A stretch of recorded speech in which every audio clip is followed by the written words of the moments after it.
जय जय श्री राधे। श्री श्री राधा रमणो जयति।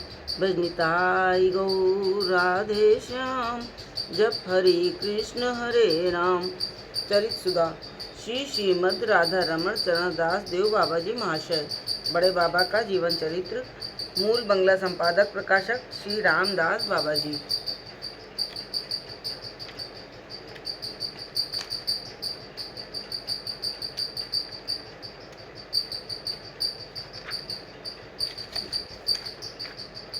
गुप्तीपाड़ा में वृंदावन चंद दर्शन।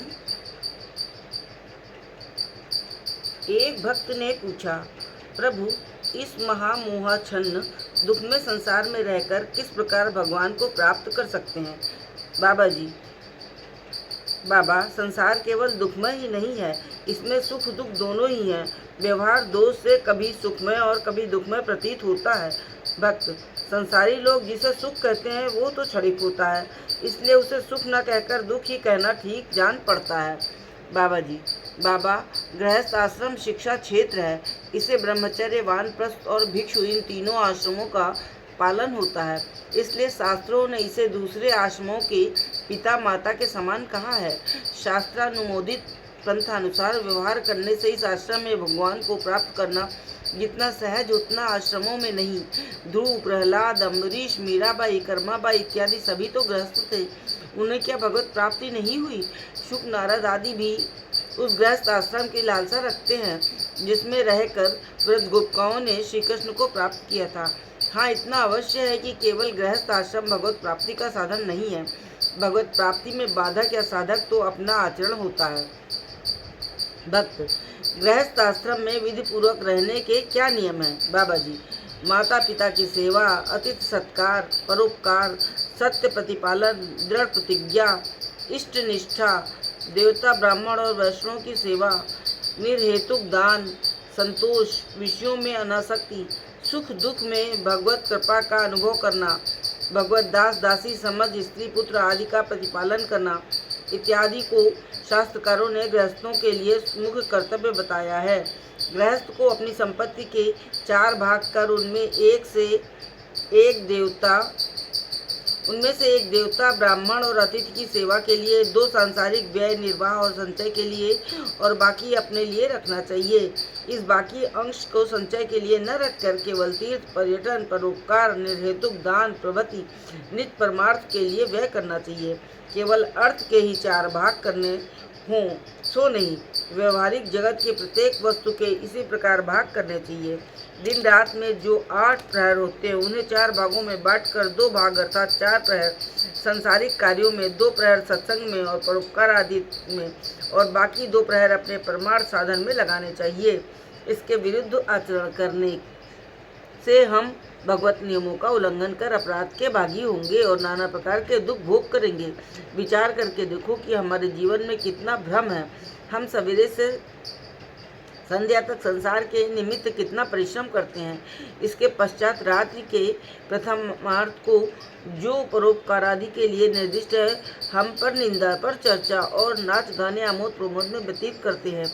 हमारे पास इतना भी समय नहीं रहता कि किसी के घर आग लग जाए तो यथाशक्ति उसकी सहायता कर सके। यदि कोई अनुरोध भी करे तो हम विरक्ति के साथ कह देते हैं कि भाई, सवेरे से संध्या तक तो बैल की तरह जुटा रहा, अब कहीं जाने की सामर्थ्य कहाँ। किंतु इसी समय कोई मित्र आकर कहे चलो थोड़ा टहल आए तो झट छड़ी हाथ में लेकर प्रसन्नतापूर्वक उसके साथ घूमने को तैयार हो जाते हैं। रात्रि के शेषार्ध को जो भगवान के शांतिपूर्वक परमार्थ साधन के लिए बनाया है, हम चोरी, डकैती, लामपट्य और कीड़ा कौतुक में गंवा देते हैं।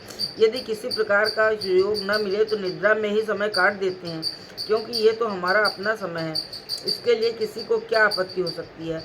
कितने आश्चर्य की बात है कि 12 घंटे जो स्त्री पुत्रादि के लिए लगातार परिश्रम करते हैं और 10 मिनट का भी अवकाश नहीं चाहते। यदि कोई धर्म की बात कहना चाहे तो उसके लिए भी हमारे पास समय नहीं रहता। यहाँ तक कि संध्या पूजा आदि के लिए भी हमारे पास समय नहीं।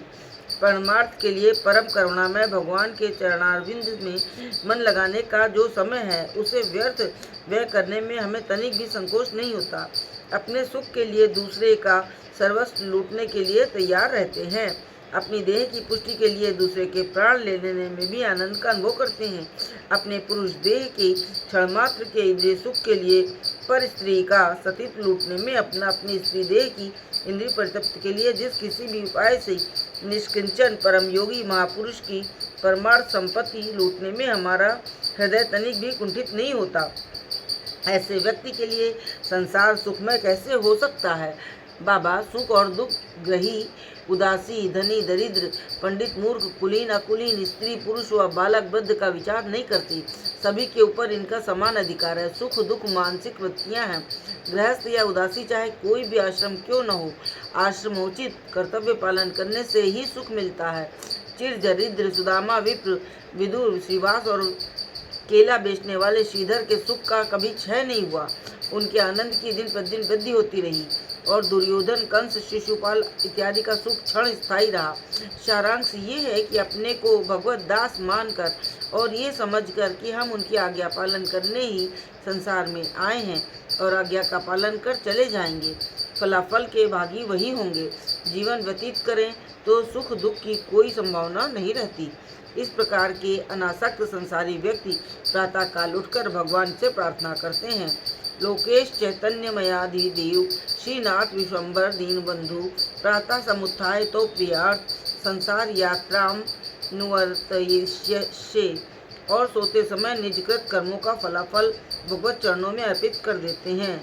यानि कांचा कर्माणि ज्ञान ज्ञान कृतानि वै तानि तान्यो सर्वाणि तुभ्यमेव समर्पयेत् तवा स्मीति तु विज्ञाय मत्कृतं यत् शुभाशुभं ग्रहाण सुमुखो भूत्वा प्रसीद परमेश्वर। हे प्रभु, मैंने प्रातःकाल से आपके संतोष के लिए संसार यात्रा की। मैं अपने ज्ञान अज्ञानकृत अच्छे बुरे सभी कर्म तुम्हें अर्पित करता हूँ। मैं अब तुम्हारा ही हूँ, तो मेरे द्वारा किए हुए कर्मों के फलाफल के भोक्ता भी तुम ही हो, इसलिए मेरे ऊपर प्रसन्न हो। तब भक्त बाबा जी महाशय के चरणों में गिरकर रोते रोते बोले, बाबा, मैं नितांत आत्म सुख परायण माया मुग्ध कलिकाल का जीव हूँ। साधन द्वारा इस प्रकार का अनासक्त भाव प्राप्त करना मेरे लिए असंभव है। एकमात्र आपके समान महापुरुष की कृपा के अतिरिक्त मेरे लिए दूसरा कोई उपाय नहीं। इसलिए इस अधम दास पर कृपा करें, जिससे किसी जन्म में अनासक्त भाव से संसार कर सकूं। बाबा जी महाशय ने पर कृपा परवश हो भक्त को आलिंगन कर कृतार्थ किया। संध्या समय वृंदावन चंद की आरती आरंभ हुई। बाबा जी महाशय भक्तों के साथ खोल कर ताल लेकर आरती कीर्तन करने लगे। कुछ देर में रूपा विसार और मिलन कीर्तन करने के पश्चात भजनिताय गौर राधे श्याम जप हरे कृष्ण हरे राम नाम करते करते उद्दंड नृत्य करने लगे। उपस्थित भक्तगण एक अनिवर्चनीय अभिनव आनंद में विभोर गए। रात्रि कोई 10 बजे कीर्तन समाप्त कर और श्री वृंदावन चंद का प्रसाद ग्रहण कर सबने वहीं विश्राम किया। जय हो बड़े बाबा की, जय श्री राधे।